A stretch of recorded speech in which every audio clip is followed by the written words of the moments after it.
Before anyone in the park noticed that the wind had grown colder, before the pigeons scattered across the empty path, a small voice rose from a bench and asked a question no child should ever have to ask. "Mommy, if we eat today, will we starve tomorrow?" The mother froze. But the second question was worse. "And if we go back home, would Daddy hit you again?" 6 meters away, a man who had built his reputation on fear slowed his steps. Men like him were used to hearing screams, threats, and pleas. They were not used to hearing that kind of whisper. Not even a mafia boss could ignore it. The park sat on the edge of Whitmore, a neighborhood that had once belonged to the middle class but had slowly turned into something quieter, something more tired, something almost forgotten. The benches were worn down. The paint on the playground had peeled away in patches, exposing rusted metal beneath it. A few oak trees still held onto their leaves, but most had surrendered them to the October wind, and now they lay along the path in damp golden piles that no one had bothered to sweep away. It was the kind of park where people came to sit alone. Where mothers pushed strollers without lifting their eyes. Where old men read newspapers they had already finished. The place had the feeling of something abandoned, as if the city had left it behind and never come back. Shelby Parker chose that bench because it was the farthest one from the street. Over the last 9 days, she had learned that the farther you sat from the road, the less likely it was that anyone would notice you. And at that moment, staying unnoticed was the only kind of safety she had left. Shelby was 30 years old.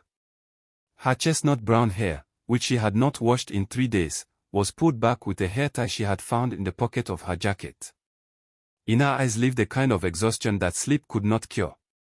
It was the exhaustion of weeks spent listening for footsteps, months spent flinching at sudden sounds, years spent holding her breath in her own kitchen because the wrong word at the wrong moment could change the temperature of a room in 1 second. Her 2 daughters sat beside her. Hadley was 7. Ruthie was 5. Their jackets did not match. Hadley wore a pink zip-up hoodie that was far too thin for the cold. Ruthie wore an oversized gray sweatshirt that had once belonged to a neighbor's son.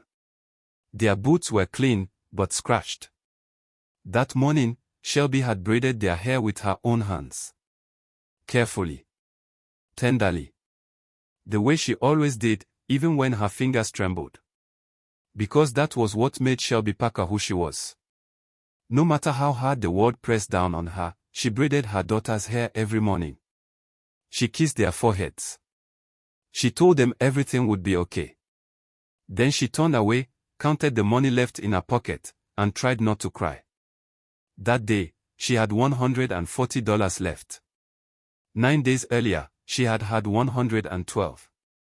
Shelby had taken everything she could grab from the kitchen drawer on the night she left. The night Trent Parker came home at 11:30 with whiskey still fresh on his breath and a rage that had no direction until it found her face. Trent had hit her before. That was not new. But that night, he did it in front of the girls. Hadley screamed. Ruthie froze in the hallway, holding her stuffed rabbit, not blinking, not breathing, just staring.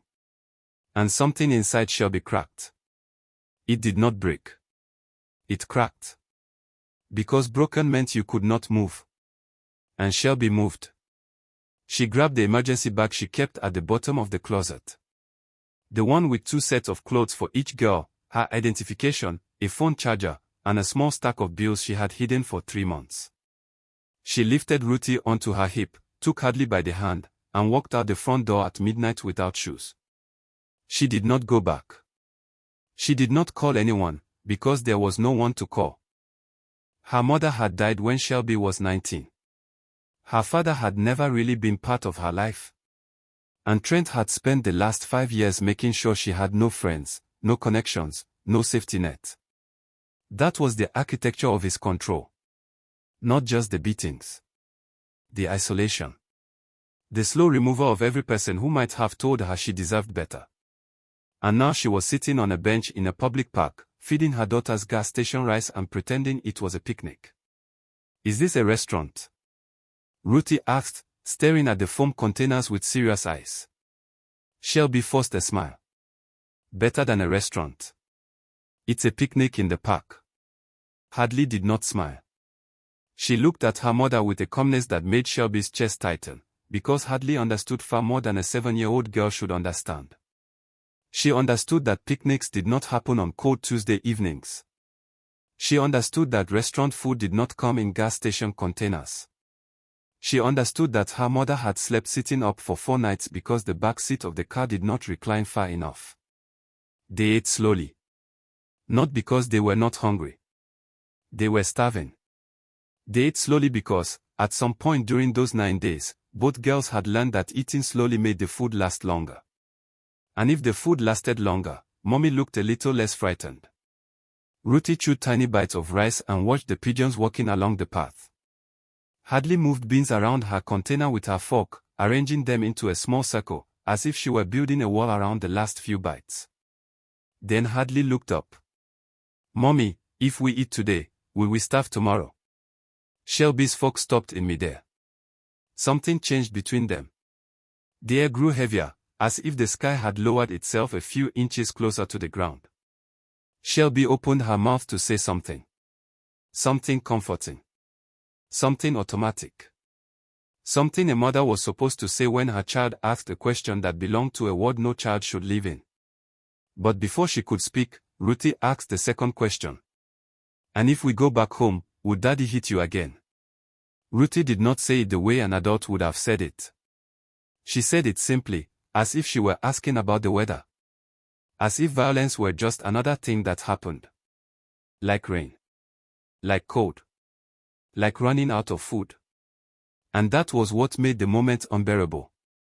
Not just the words. But the way Ruthie had already learned to say them without flinching. Shelby wrapped both girls in her arms. She did not answer. She only held them, pressed her lips to the top of Hadley's head, closed her eyes, and tried to keep her breathing steady.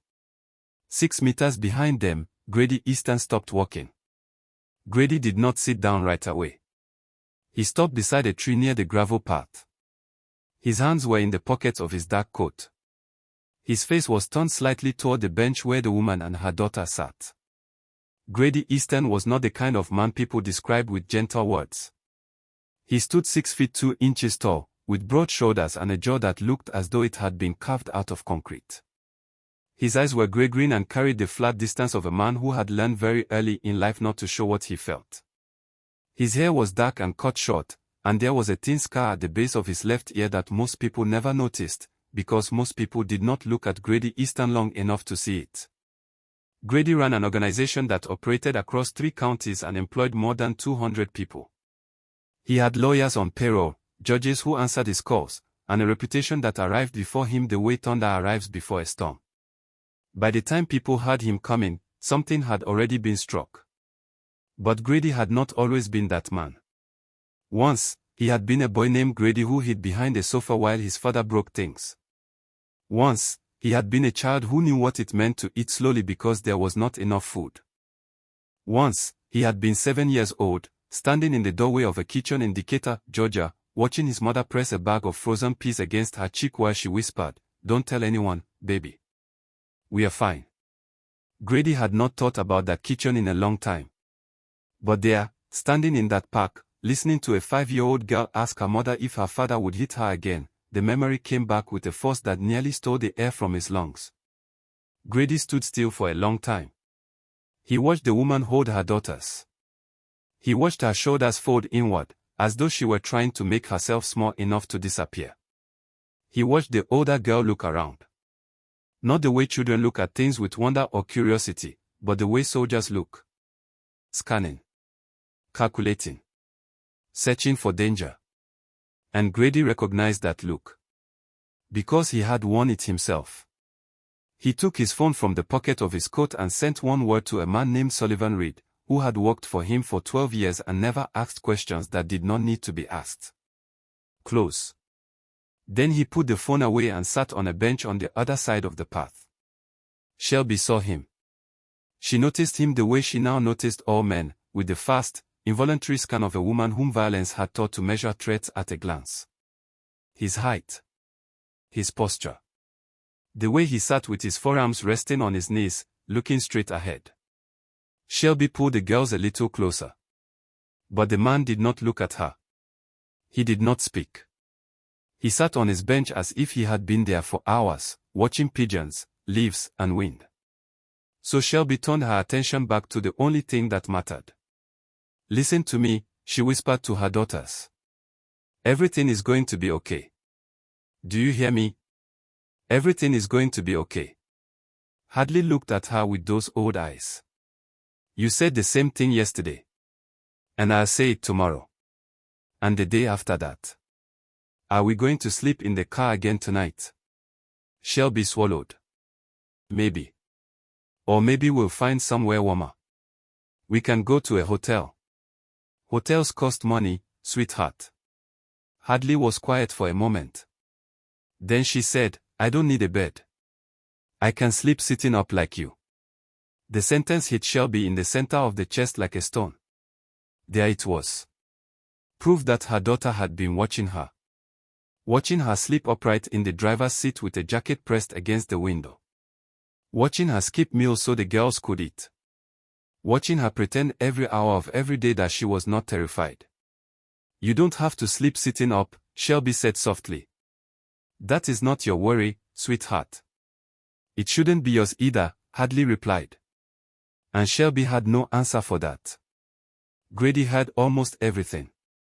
Not because he was trying to listen, but because the wind carried sound through that park the way rivers carry leaves, without effort and without asking permission.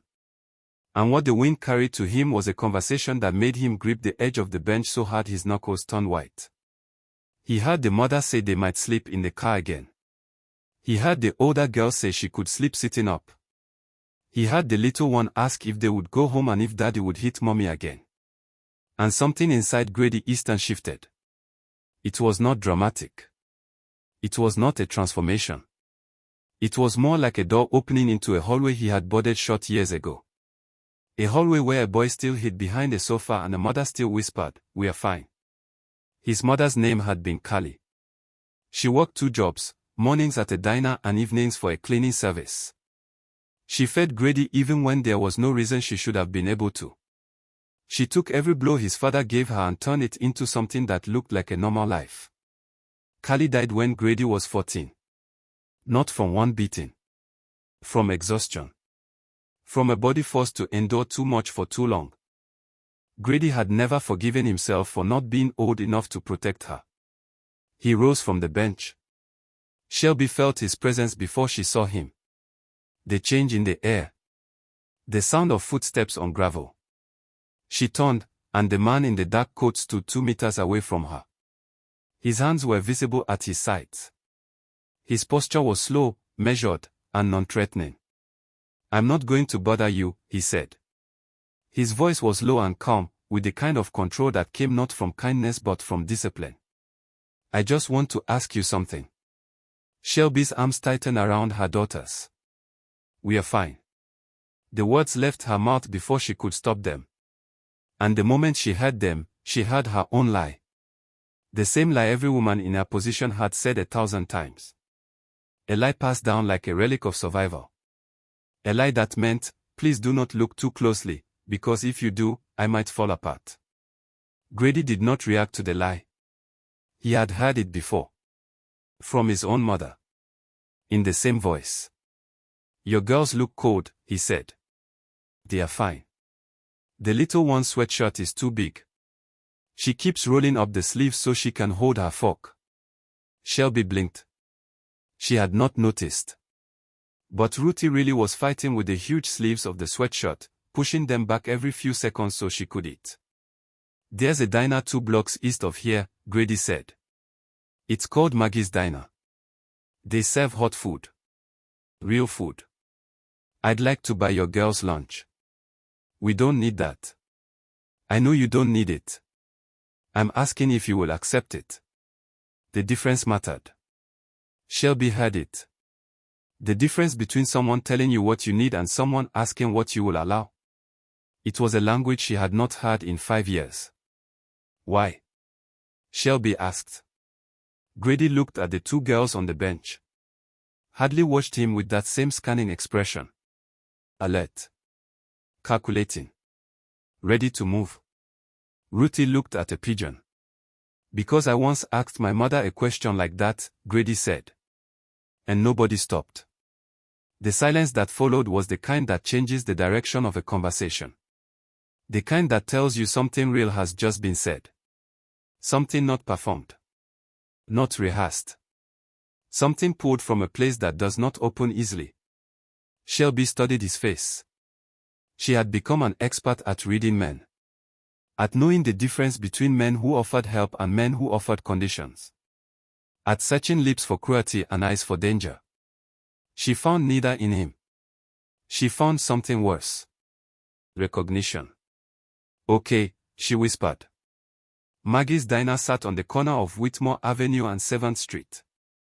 It was a small brick building with fogged windows and a bell above the door that rang whenever someone came in. The kind of place where the waitress called everyone honey, and the coffee was always hot and a little stronger than necessary. Grady walked ahead of them. Not beside them. Not behind them. Ahead. Creating space. Making it clear that the woman and her daughters were choosing to follow him, not being led. When they entered, the waitress looked up from behind the counter. She saw Grady first, and her face changed in the way faces change when someone powerful walks into a room. Not exactly fear. Awareness. A slight adjustment. Booth in the back, Grady said. The waitress nodded and led them to a corner booth with red vinyl seats and a window overlooking the parking lot. Shelby sat with the girls beside her. Grady sat across from them. Ruthie stared at the laminated menu with wide eyes. Mommy, they have pancakes. You can order pancakes, Shelby said softly. And eggs. And eggs. Hadley did not look at the menu. She looked at Grady. Are you going to hurt us? The question hung in the air like a bird frozen mid-flight. Shelby immediately reached for Hadley's hand, but Grady gently lifted his own.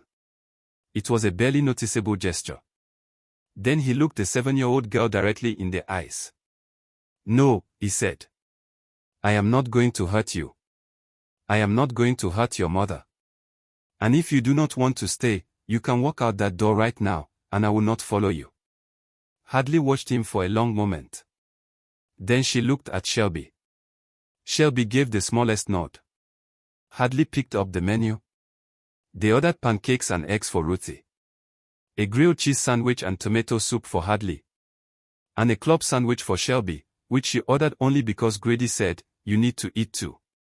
While they waited for the food, Grady asked no questions. He did not press. He did not interrogate. He sat with his hands on the table and allowed silence to do what silence does when it is offered without expectation. It gives people room to breathe. Shelby was the first to speak. We left 9 days ago, she said. Her voice was low, aimed at the table. My husband, he. You don't have to explain. I want to. Because I need someone to know. Shelby paused. He hit me for 5 years. I stayed because I thought I could control it. I thought if I was careful enough, quiet enough, good enough, I could keep him from reaching the girls. But he hit me in front of them. And Ruthie just stood there. She didn't cry. She didn't move. She just stood there holding her rabbit. And I realized that if I stayed one more night, she would grow up thinking that was normal. Grady said nothing. But his jaw tightened, and his right hand, resting on the table, slowly curled into a fist. I took what I could, Shelby continued. Money from the kitchen drawer. The bag I had ready. I drove 6 hours and ended up here. I don't know anyone in this city. I slept in the car with the girls. I found a shelter on the second night, but it was full. I tried another one, and there was a waiting list. I bought the cheapest food I could find and tried to stretch it. She stopped, looked out the window, then said the thing she had told no one. Trent called the police. He told them I kidnapped the girls. He told them I'm mentally unstable. He filed a report. There is an active search.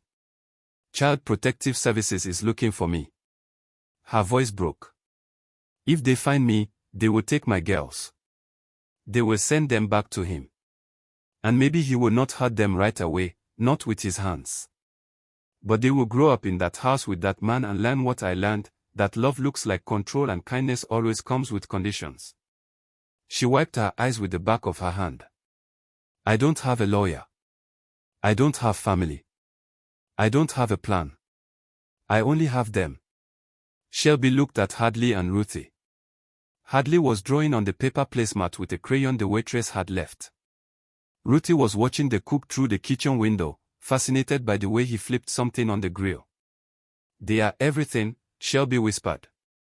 Grady looked at the two girls. He looked at Hadley's drawing on the placemat. A house. 4 walls. A triangle roof. 2 windows. A door. There was no father in the drawing. Only 3 stick figures. 1 tall and 2 small. And something inside Grady Easton made a decision. Not the kind of decision he made in conference rooms or back offices. Not one about influence, territory, or money. This decision came from the boarded-up hallway. From the boy he had once been. Years earlier, standing beside his mother's hospital bed, he had promised himself that if he ever had the power to protect someone, he would not turn away. He took out his phone and made a call. Sullivan, I need 2 things. A room at the Western Arms. Clean, quiet, long-term, under the name I give you. And I need Margaret Caldwell's number. He ended the call. Shelby stared at him. Who is Margaret Caldwell? A family attorney. One of the best in the state. She handles cases like yours. Custody disputes, protective orders, abuse documentation. She does not lose. I can't pay her. She's on payroll. Whose payroll? Mine. Shelby shook her head. I can't accept that. I don't even know your name. Grady. And you are not accepting anything. I'll make a phone call. Whether you choose to take what comes after it is entirely up to you. The food arrived. Ruthie's eyes went wide when the pancakes were placed in front of her. A small stack with butter and maple syrup on the side, steam rising from it like a tiny warm prayer. Mommy, Ruthie said. These are the biggest pancakes I've ever seen. Eat slowly, sweetheart. I don't want to eat slowly anymore. Ruthie looked at Shelby with her enormous brown eyes. I want to eat like a normal girl. Shelby pressed her lips together and turned away. Grady watched the mother fight not to fall apart in front of her daughters, and he recognized that fight. He had seen his own mother fight it every evening at the dinner table, smiling with a split lip, laughing with a bruised rib, pretending the world was safe while her body told another story.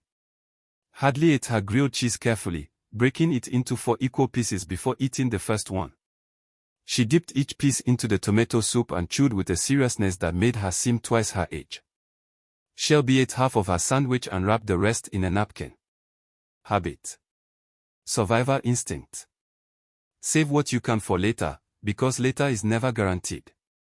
Grady noticed. He did not comment, but when the waitress came back, he ordered another meal to go. For later, he said, looking at Shelby. In case you get hungry tonight. Shelby did not argue. When they finished eating, Grady's phone vibrated. Sullivan had found a suite at the Western Arms, the kind of place where no one asked questions. Clean rooms. Keycard access. A small kitchen. A door that locked from the inside. It was the kind of place that existed on the edges of the city, known to certain people and invisible to others. There is a room waiting for you, Grady said. It is paid for. 2 weeks to start. Your name is not on the register. No one will know you are there. Why 2 weeks? Because Margaret will need time. She will file an emergency protective order, begin documenting the abuse, ask the court to dismiss the kidnapping report, and establish you as the custodial parent. 2 weeks is what she needs to build the foundation. Shelby's hands trembled. Not from fear this time. From something she had not felt in years, the terrifying, fragile possibility that someone was telling the truth. And Trent. He'll look for us. He won't stop. Grady's face did not change. But something moved behind his eyes, like water beneath ice. Invisible, unless you knew where to look. He will not find you. You don't know him. I don't need to know him. I know what he is. Men like him only have power over people who are alone. He paused. You are not alone anymore. Shelby stared at him from across the table. The fluorescent light of the diner flickered above them.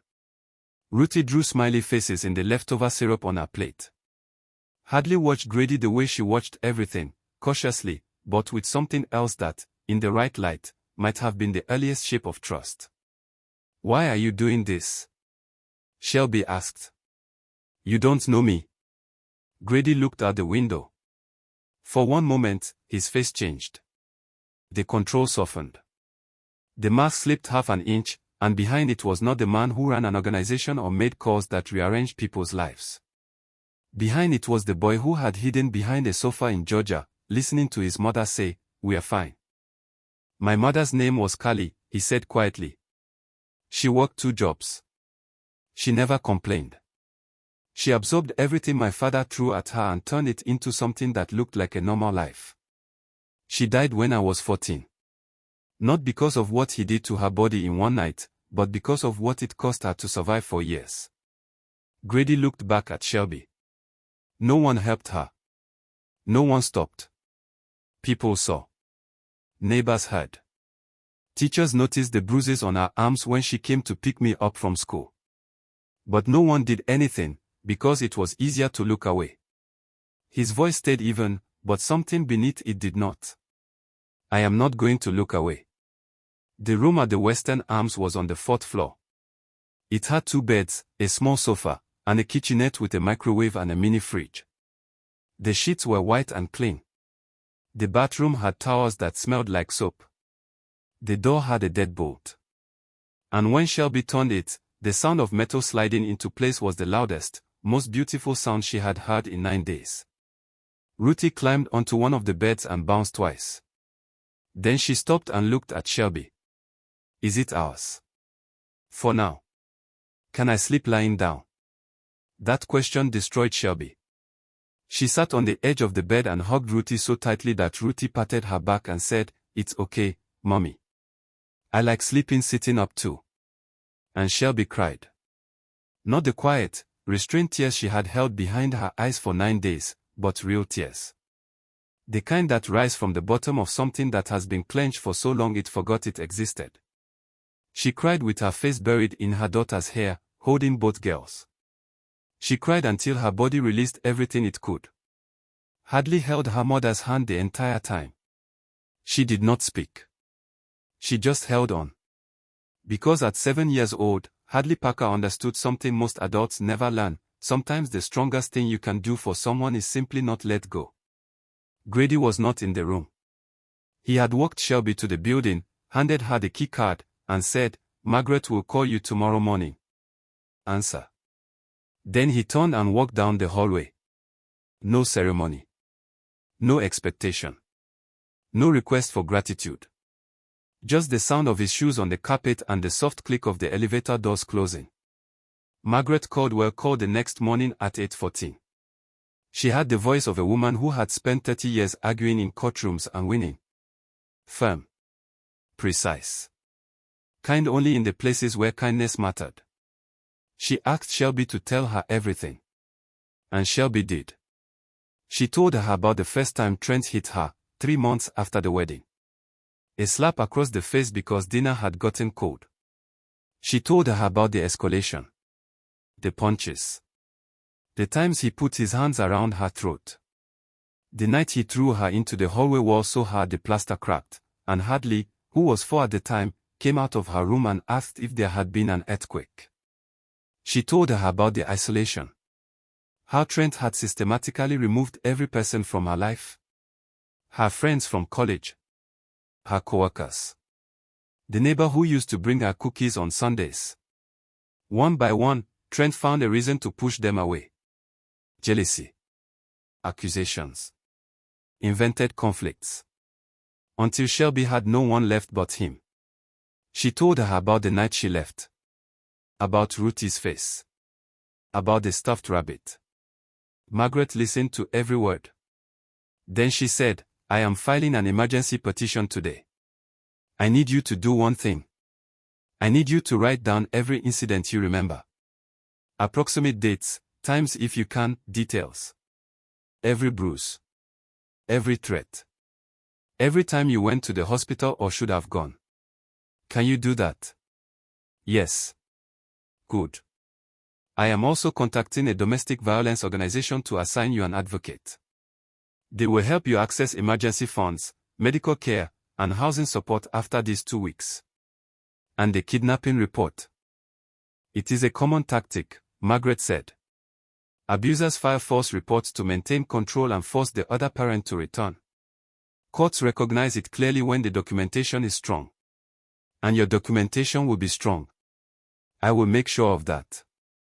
And Child Protective Services. I will handle them. If they contact you, you refer them to me. Do not say anything without me present. Understood. Understood. Shelby, one more thing. Yes. You did the right thing by leaving. By running. By protecting your daughters. I know it does not feel that way right now.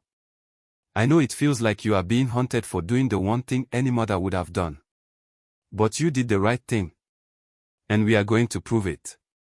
When the call ended, Shelby sat on the edge of the bed and looked at her daughters. Hadley was eating a granola bar from the emergency bag. Ruthie was asleep on her side, her mouth slightly open, wrapped in the oversized sweatshirt like a cocoon. For the first time in 9 days, Shelby exhaled. Not completely. Not all the way.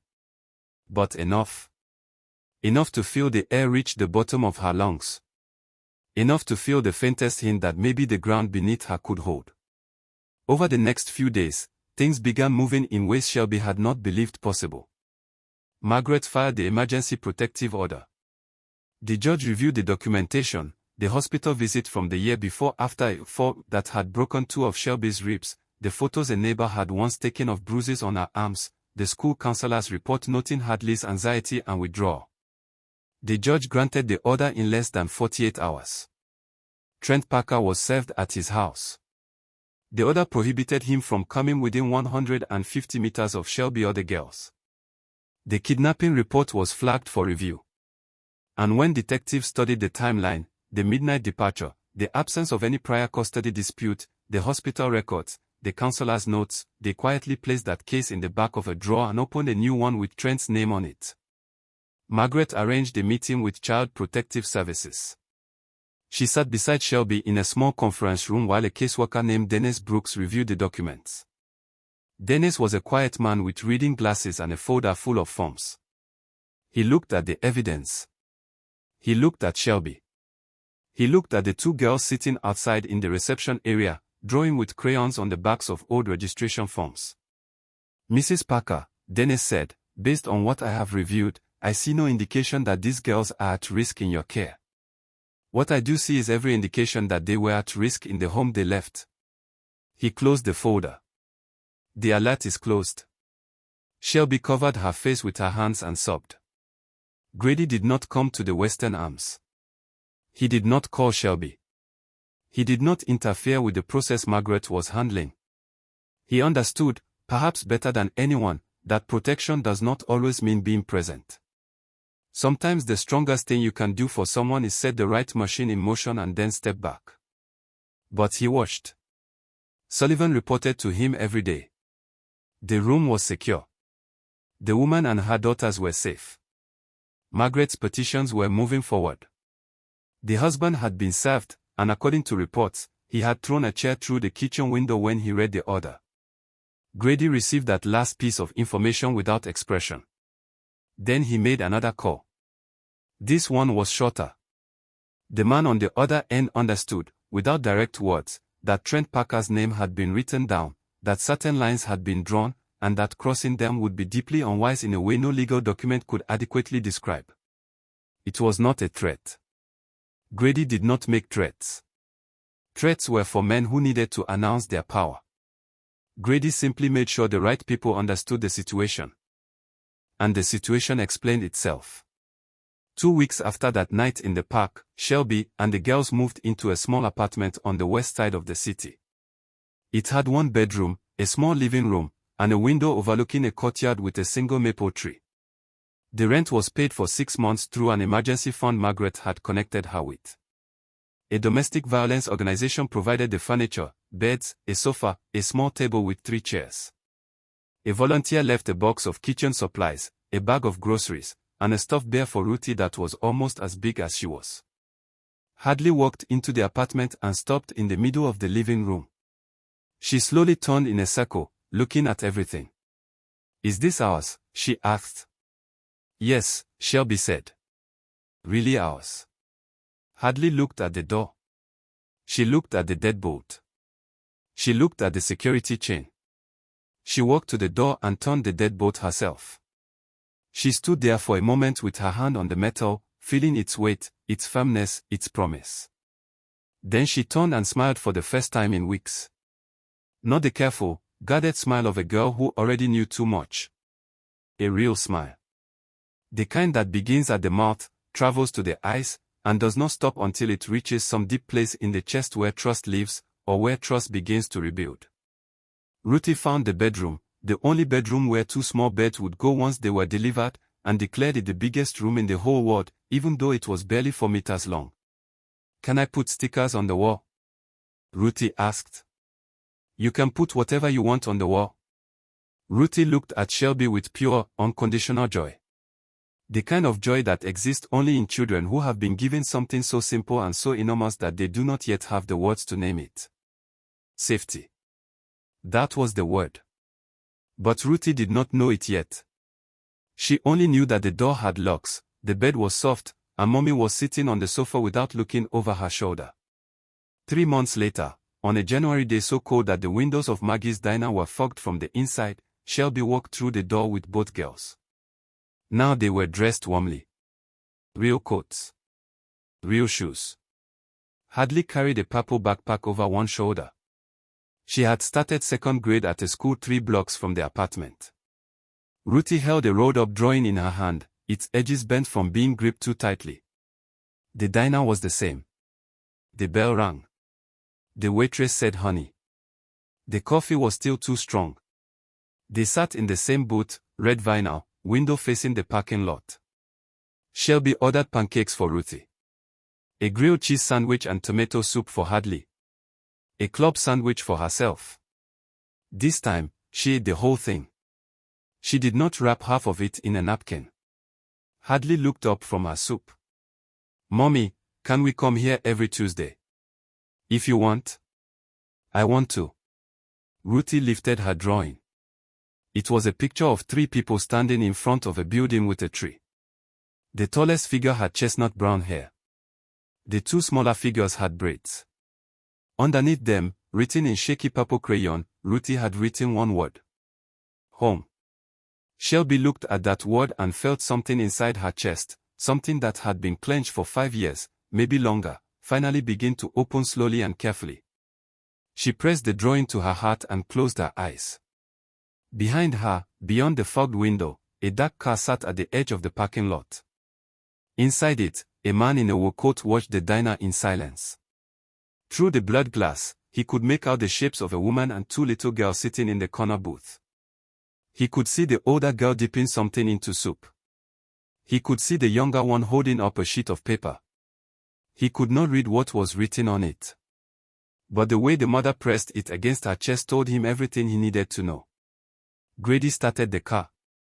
And for the first time in 20 years, the boy behind the wall, the one who had hidden behind the sofa, the one who had listened to his mother whisper, "We're fine," the one who had promised himself he would never look away, finally felt the weight of that promise begin to lift.